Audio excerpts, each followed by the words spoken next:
Olá, sejam bem-vindos. Eu sou o professor Cido Assis. Se é pela primeira vez que você está vindo por aqui, se inscreva no canal, dê o seu joinha caso goste, dê o seu joinha negativo caso não goste, faça o seu comentário, sua crítica. Isso ajuda e muito. Eu quero aqui iniciar o vídeo de hoje com uma frase. Essa frase ela é famosíssima, né? No campo do direito e também da filosofia do direito, a gente vê muito essa frase e muitos pensadores que são defensores e fundamentadores, por exemplo, dessa frase. Um desses, como exemplo, é o filósofo alemão lá do século XVIII, Immanuel Kant. A frase é assim: nem tudo que é legal é moral. E aí, para poder complementar, eu gostaria aqui de apresentar um livro do Olinto Pegoraro. A meu ver, esse livro também, assim, ele tem uma importância muito grande, de modo especial, quem quer entender esse assunto relacionado à ética, né? Entender o que é ética. Então, eu quero pegar, por exemplo, também o título desse livro, que inclusive o Olinto Pegoraro, basicamente assim, em todo o seu livro, ele vai trabalhar em cima, né, dessa questão da justiça. A justiça é o ponto, que eu diria assim, o ponto principal, né, que ele vai tratar aqui no livro. Então, ética é justiça. Nós poderíamos assim resumir para esse assunto que eu quero trazer aqui para vocês hoje, nós podemos assim resumir de que ética é justiça e que todas as vezes que nós estamos discutindo ou falando sobre ética, nós estamos falando assim da ética dentro do campo da justiça e que a justiça precisa existir, ela precisa acontecer, ela precisa se tornar efetiva, né, no nosso mundo, na nossa sociedade. E aí eu quero trazer aqui o assunto para vocês que eu coletei da Folha de São Paulo, que tem como título assim: enquanto 9 milhões têm salário cortado, deputados e senadores recebem antecipação antecipação de metade do 13º. Olha só. Enquanto 9,3 milhões de trabalhadores da iniciativa privada tiveram salários suspensos ou reduzidos em até 75%, os deputados e senadores não têm do que reclamar. A divulgação da folha de pagamento de junho mostra que cada um deles recebeu R$ 50 mil bruto. Trata-se da soma da remuneração mensal mais a antecipação de metade da gratificação natalina, prática exercida pelo Congresso todos os anos.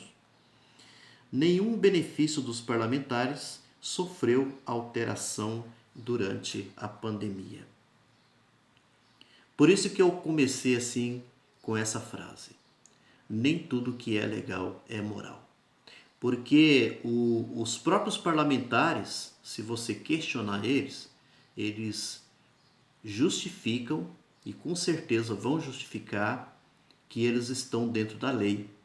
Porque é a lei que reza sobre isso, de modo especial as leis internas, né, que defende esse tipo de benefício, né? Poderia dizer assim, eu entendo assim que benefício já é coisa assim importante.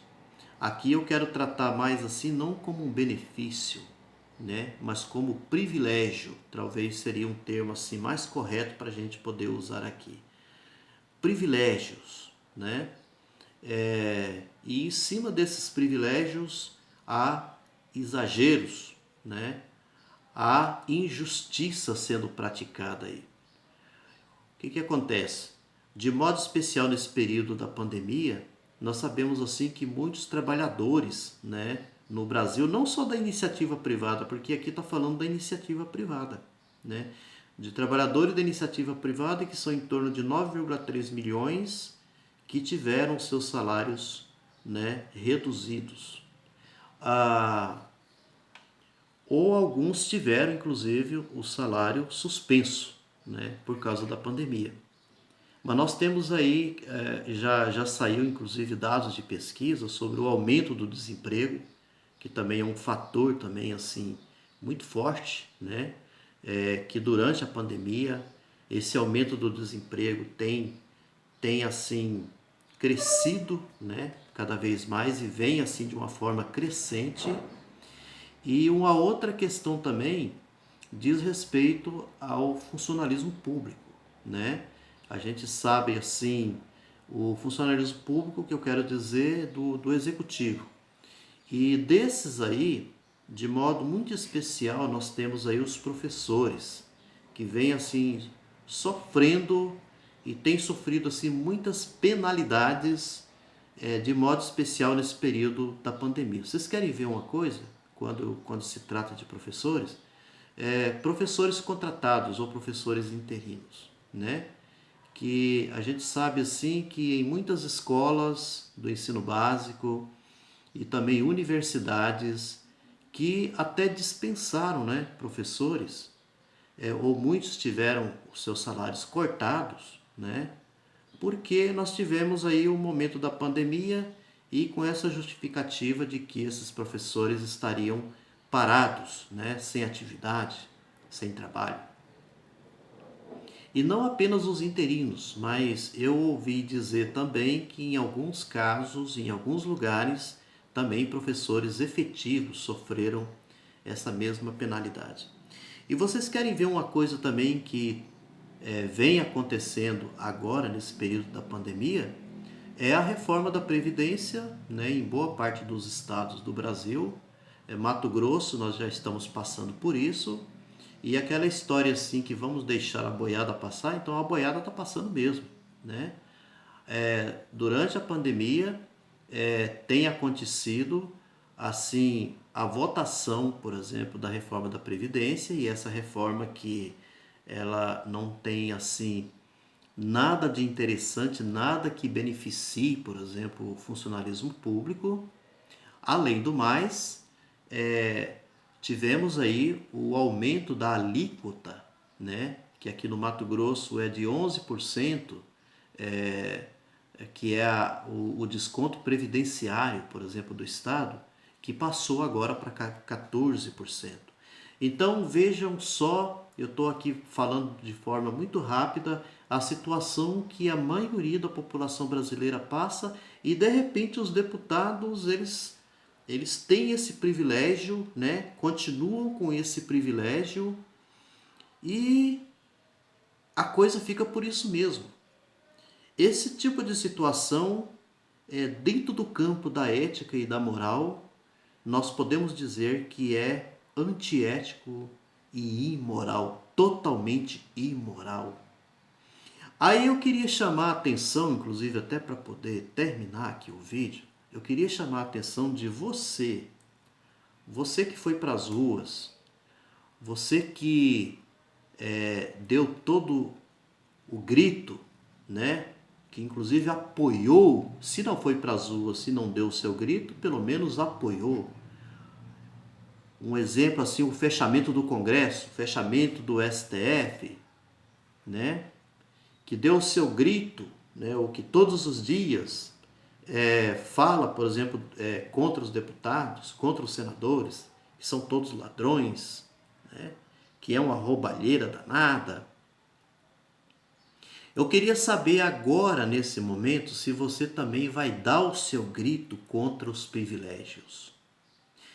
Eu tenho um entendimento da seguinte maneira, é até interessante. Boa parte dessa gente aí que ficou aí todo, né, foi pegando essa narrativa, né, seguindo assim uma linha ideológica de apoiadores do Bolsonaro e do próprio Bolsonaro, dessa coisa de que o Congresso tem que ser fechado, que o STF tem que ser fechado.